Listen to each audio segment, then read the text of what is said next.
আসসালামু আলাইকুম ওয়া রাহমাতুল্লাহি ওয়া বারাকাতুহু। প্রিয় হাজরিন, নবীজি সাল্লাল্লাহু আলাইহি ওয়াসাল্লামের জামানায় দুই মহিলা রোজা রেখেছেন এবং তাদের রোজা রাখার কারণে এত বিপুল পরিমাণে ক্ষুধা লাগলো, ক্ষুধার যন্ত্রণায় তারা ইন্তেকাল করবে এমন অবস্থা জানতে পেরে সাহাবায়ে কেরাম নবীজির কাছে গেলেন।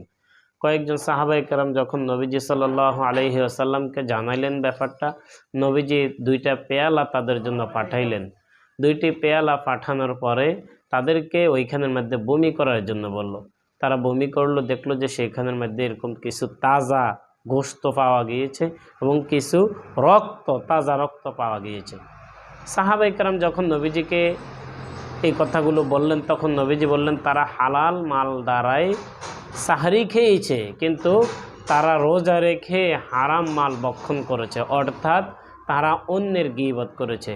এই জন্য প্রিয় হাজরিন, যদি কোনো ব্যক্তি কোনো মানুষের গীবত করে রোজা রেখে, আল্লাহ না করুক তার রোজা শেষ।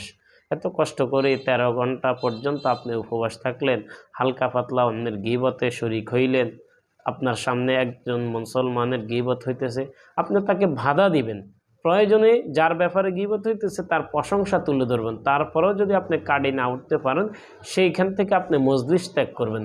গীবত করা যেমন হারাম, গীবত শোনাও হারাম, গীবতের মজলিস ত্যাগ করা ওয়াজিব। আল্লাহ পাক আমাদের প্রত্যেককে রোজাগুলো সঠিকভাবে রাখার তৌফিক দান করুন, আমিন।